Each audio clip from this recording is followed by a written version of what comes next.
Movie start होती है stork mountain से, जहाँ पर हम देखते हैं एक स्टॉर्क को। ये बहुत जनरेशन से बेबी डिलीवरी का काम कर रहे थे। मौसम जैसा मर्जी हो, हालात जो मर्जी हो, पर ये जाकर कपल को उनका बेबी जरूर डिलीवर करते थे। पर कुछ अरसे के बाद इन लोगों ने बेबीज की जगह चीजें लोगों तक डिलीवर करना शुरू कर दी थी।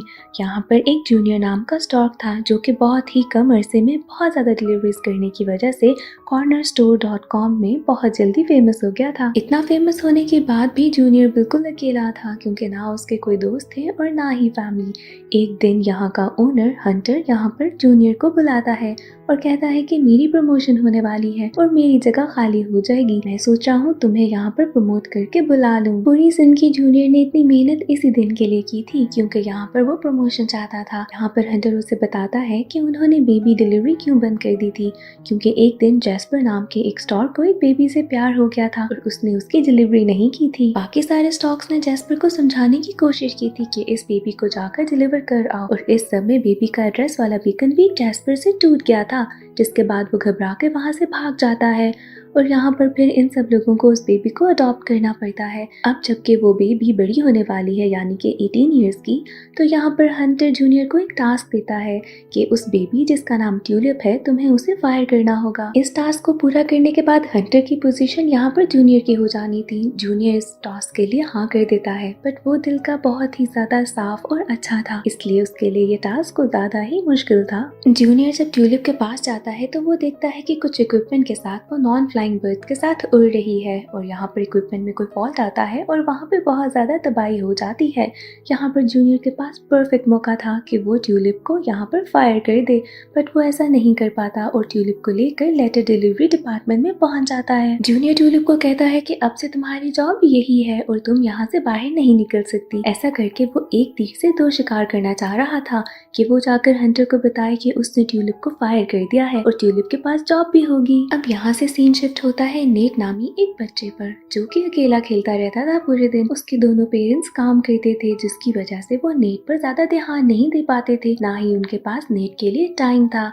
नेट इन सब चीजों से आहिस्ता आहिस्ता तंग आने लग गया था। जैसे जैसे वो बड़ा हुआ, उसको ज्यादा फील हुआ कि उसके पेरेंट्स उस पर ध्यान नहीं देते। एक दिन वो अपने पेरेंट्स को कहता है कि मुझे एक छोटा बेबी ब्रदर चाहिए, जिसके साथ मैं टाइम स्पेंड कर सकूं और खेल सकूं। नेट के पेरेंट्स इस बात को सीरियस नहीं लेते और वो उसकी बात को हंसी में उड़ा देते हैं। अब रात को नेट एक लेटर लिखता है cornerstore.com को कि उसे एक छोटा बेबी ब्रदर डिलीवर्ड चाहिए। ये लेटर जाकर डायरेक्ट ट्यूलिप के पास पहुंचता है और वो अपनी जॉब की तरह इस लेटर को पहुंचाने में आगे निकल पड़ती है और वहां से बाहर निकल आती है। दूसरी तरफ हम देखते हैं कि जूनियर जाता है हंटर के पास बताने के लिए कि उसने अपना टास्क पूरा कर दिया है। ट्यूलिप तो बस अपनी जॉब करना चाहती थी। वो वहाँ से बाहर निकलती है ताकि लेटर को बेबी मशीन में डाल सके, और ये सब देख लेता है जूनियर एक टीवी स्क्रीन पर। इसके बाद वो सारे कैमरास ऑफ कर देता है ताकि हंटर ना देख सके कि ट्यूलिप वहाँ पर अभी भी मौजूद है। इसके साथ वो फौरन ट्यूलिप को रोकने के लिए बाहर जाता है, बट इससे पहले कि वो उसे रोक सकता, ट्यूलिप वो लेटर बेबी मशीन में डाल देती है। यहाँ पर बहुत कोशिश करता है जूनियर कि उस लेटर को रोक सके। इसमें उसका विंग भी जख्मी हो जाता है। इससे पहले कि जूनियर ट्यूलिप को लेकर वहाँ से चला जाता, एक बेबी पॉड आ जाता है। यहाँ पर जूनियर बहुत ज्यादा परेशान हो जाता है, पर अब उसके पास कोई ऑप्शन नहीं थी। वो बेबी पॉड और ट्यूलिप को लेकर फौरन लिफ्ट में पहुंचता है। वहाँ पर छोटा पिजन आ जाता है, जो कि उन पे शक कर रहा था। अब इससे पहले कि जूनियर की सारी मेहनत जाया हो जाती, वो ट्यूलिप और बेबी पॉड को लेकर उसके ऑफिस में पहुंचता है ताकि कोई देख ना सके। यहाँ पर जूनियर प्लान करता है कि वो अपनी बॉस बनने की सेरेमनी से पहले ही बेबी डिलीवर कर देगा ताकि उसकी जॉब खराब ना हो।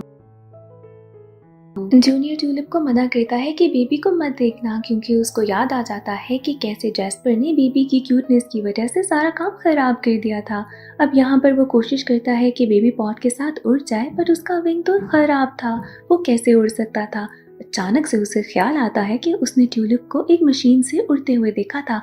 ट्यूलिप उसे मना करती है कि इस मशीन के साथ तुम नहीं उड़ो, क्योंकि उसके प्लान्स कुछ और थे। ट्यूलिप जब बेबी को देखती है तो उसको रियलाइज होता है कि इसको उसके घर तक पहुंचाना बहुत जरूरी है, जिसके बाद वो मान जाती है और उस मशीन में जूनियर के साथ बेबी को पहुंचाने के लिए रेडी हो जाती है। ये सब जैस्पर देख लेता है और उनको फॉलो करने लगता है। दूसरी तरफ हम देखते हैं नेट को, जो पहले ही अपनी बेबी ब्रदर के आने की तैयारियां कर रहा है। नेट के फादर जब नेट से पूछते हैं कि तुम क्या कर रहे हो, तो वो बताता है कि मैं अपने बेबी ब्रदर के आने की तैयारियां कर रहा हूँ।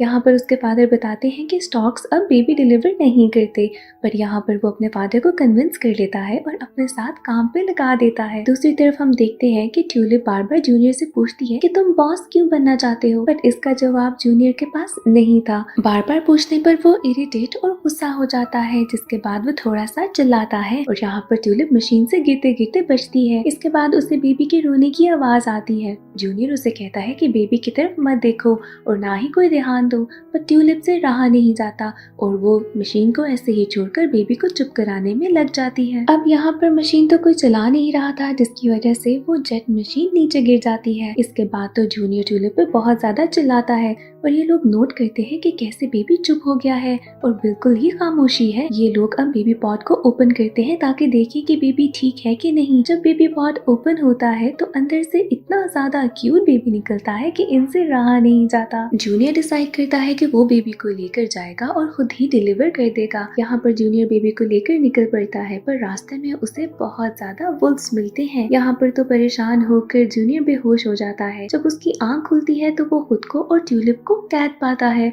और देखता है कि कैसे सारे वुल्फ्स उस बेबी को खाने का प्लान बना रहे हैं। पर जब सारे वुल्फ्स उस बेबी को देखते हैं तो वो भी उसकी क्यूटनेस के पीछे पागल हो जाते हैं और सोचते हैं कि इस बेबी को हम अपने पास ही रखेंगे। अब बेबी पीछे से रो रहा था और वुल्फ्स अपनी डिस्कशन कर रहे थे। कभी कभी वो एक दूसरे को मारने भी लग जाते थे और ट्यूलिप नोट करती है कि जब वो एक दूसरे को मारते हैं तो बेबी हंसता है, जिसका फायदा उठाते हुए वो जूनियर को एक दो दफा मारती है और बेबी रोते रोते चुप हो जाता है। अब ऐसे ही सारे वुल्फ्स को बातों में लगाकर वो एक दूसरे को खुलवा लेते हैं, जिसके बाद वो बेबी को लेकर वहाँ से भागने लगते हैं। पर यहाँ पर वुल्फ्स ऐसे इतने क्यूट बेबी को छोड़ने तो वाले नहीं थे, वो भी इनका पीछा करने लगते हैं। ये लोग एक ब्रिज क्रॉस करते हैं और यहाँ पर जूनियर उस ब्रिज को तोड़ देता है ताकि वुल्फ्स वहाँ तक पहुँच ना सके। बट ये वुल्फ भी बहुत चालाक थे, वो एक दूसरे की मदद करते हुए एक ब्रिज बनाते हैं और वहाँ पर दूसरी तरफ पहुँच जाते हैं और इनका पीछा करने लगते हैं। यहाँ पर हम देखते हैं कि कभी ये लोग पानी में बोट बना लेते हैं तो कभी यहाँ पर सबमरीन। वुल्फ्स तो बहुत बुरी तरीके से इनके हाथ धोकर पीछे पड़ गए थे। अब ट्यूलिप और जूनियर बहुत मुश्किल से अपनी शिप तक पहुँचने ही वाले थे। वुल्फ्स अब भी इनके पीछे थे। यहाँ पर आइस क्रैक करती है और ट्यूलिप नीचे गिरने वाली थी। यहाँ पर जूनियर सोचता है कि मैं ट्यूलिप को छोड़कर बेबी को डिलीवर करने के लिए चला जाता हूँ, बट क्योंकि उसका दिल बहुत अच्छा था वो ऐसा नहीं कर पाता और एंड टाइम पे आकर जूनियर ट्यूलिप को बचा लेता है। ये लोग अपनी मशीन को एक बोट बना के पानी में चले जाते हैं, जहाँ पर पीछे पीछे सारे वुल्फ्स खुद को एक प्लेन बनाकर इनके पीछे आने लगते हैं। पर जाहिर है इनको उड़ना तो आता नहीं था और ये सब पानी में गिर जाते हैं। ऐसे ही फाइनली इनकी जान इन वुल्फ्स से छूट जाती है। दूसरी तरफ हम देखते हैं कि नेट की मॉम जब देखती है कि कैसे नेट और उसके फादर पूरी रूफ टॉप को खराब कर रहे हैं ताकि एक स्टॉर्क आकर बेबी डिलीवर करे, तो वो उसके फादर को रोकती हैं कि ऐसे नहीं करना चाहिए। यहाँ पर नेट के फादर उसकी मॉम को समझाते हैं कि हम अपने बेबी को बहुत निगलेक्ट कर रहे हैं और ये टाइम वापस नहीं आने वाला, हमें उसके साथ बहुत ज़्यादा टाइम स्पेंड करना चाहिए। जिसके बाद नेट की मॉम भी उनके साथ लग जाती है काम पे। दूसरी तरफ बेबी अब बहुत ज़्यादा रोने लगता है। ट्यूलिप बहुत कोशिश करती है कि बेबी को किसी तरीके से चुप करा दे, पर वो नहीं चुप करा पाती। इसके बाद जूनियर कुछ सिंगिंग करता है जिसकी वजह से बेबी चुप हो जाता है और यहाँ पर इनका बॉन्ड ग्रो करता है और ये दोनों एक दूसरे को पसंद करने लगते हैं। इस बॉन्ड को फील करते हुए जूनियर अचानक से थोड़ा डर जाता है और दूर चला जाता है। दूसरी तरफ हम उसी पिजन को देखते हैं जो पहले भी इनको एलिवेटर में मिला था और यहाँ पर वो पूरी तहकीक कर रहा था कि ये सब चल क्या रहा है। उसको पहले भी कुछ बेबी पाउडर मिला था जिससे उसका शक पूरा यकीन में बदलने वाला था और वो इनको फॉलो करने लग गया था। अब ये लोग रात के लिए स्टे करते हैं तो जूनियर दोबारा से ट्यूलिप को बताता है कि वो बॉस इसलिए बनना चाहता है क्योंकि वो बहुत अकेला फील करता है और ऐसे ही सब लोग उसकी बात मानेंगे और उसको इम्पोर्टेंस देंगे। अब जब ये लोग आपस में अपनी बातें शेयर कर ही रहे थे तो ट्यूलिप भी अपना सीक्रेट शेयर कर लेती है कि वो ये मशीन इसलिए बना रही थी ताकि वो भी अपने पेरेंट्स को ढूंढ सके। यहाँ पर उसको जूनियर कहता है कि ऐसा तो बिल्कुल पॉसिबल नहीं क्योंकि एड्रेस बीकन टूटने के बाद हम तुम्हारे पेरेंट्स को ढूंढ नहीं सकते। यहाँ पर उसको ट्यूलिप एक छोटा सा पीस दिखाती है जो कि एड्रेस बीकन का ही था। ये उसके लिए एक छोटी सी होप थी कि वो एक दिन अपने पेरेंट्स को जरूर ढूंढ लेगी। बट इस बेबी को देखने के बाद उसने सोचा कि इस मशीन को इस बेबी के लिए यूज कर लिया जाए और इसी को अपने पेरेंट्स तक पहुंचा लिया जाए। ये दोनों पूरी रात उस बेबी को सुलाने में गुजार देते हैं और एट लास्ट वो बेबी ट्यूलिप की गोद में सो जाता है। यहाँ पर वो पिजन इन सबको देख लेता है और ये सब कुछ जाकर हंटर को रिपोर्ट करता है। हंटर को तो जूनियर पे बहुत ही ज्यादा गुस्सा आता है कि उसने हंटर से झूठ बोला और ऐसे ही पिजन से खुश होकर वो उसको बॉस बनाने के बारे में सोचता है। हंटर प्लान करता है कि बेबी को डिलीवर होने से किसी भी तरीके से रोकना होगा। दूसरी तरफ ट्यूलिप और जूनियर बेबी को लेकर एक शिप में जाते हैं ताकि वो उसको डिलीवर कर सके और इस पूरे रास्ते में वो बहुत ही ज्यादा बेबी का ख्याल रखते हैं और इसी तरह वो इसके साथ बहुत ही ज्यादा क्लोज हो जाते हैं। दूसरी तरफ नीट भी अपने पेरेंट्स के साथ बहुत ज्यादा एंजॉय कर रहा था और न्यू बेबी के आने की पूरी तैयारियां चल रही थी। इस फैमिली ने मिलकर रूफ टॉप पर एक बहुत ही खूबसूरत डिलीवरी पैड बना लिया था ताकि वो स्टॉर्क आकर बेबी यहाँ डिलीवर कर दे। अब हंटर पिजन से कहता है कि तुम्हें कुछ करना होगा और पिजन अपना दिमाग यूज करते हुए वहाँ के एड्रेस को चेंज कर देता है ताकि सही एड्रेस पर बेबी डिलीवर ना हो सके। यहाँ पर ट्यूलिप और जूनियर उस शिप के पास पहुँचती है तो बेबी रोने लगता है और सारे लोग बेबी की तरफ देखने लगते हैं। अब यहाँ पर एक बार फिर से जूनियर अपना रूल तोड़ता है और बेबी को हक कर लेता है। हक करके जूनियर को भी बहुत अच्छा फील होता है और बेबी भी चुप कर जाता है। ऐसे सब लोगों का ध्यान हट जाता है और यहाँ पर शिप बस स्टार्ट ही होने वाली थी। जूनियर और ट्यूलिप उस शिप की तरफ भागते हैं और हम देखते हैं कि फिर से वुल्व्स यहाँ पहुँच चुके हैं क्योंकि शायद बेबी के बहुत ही ज्यादा दीवाने हो गए थे वो।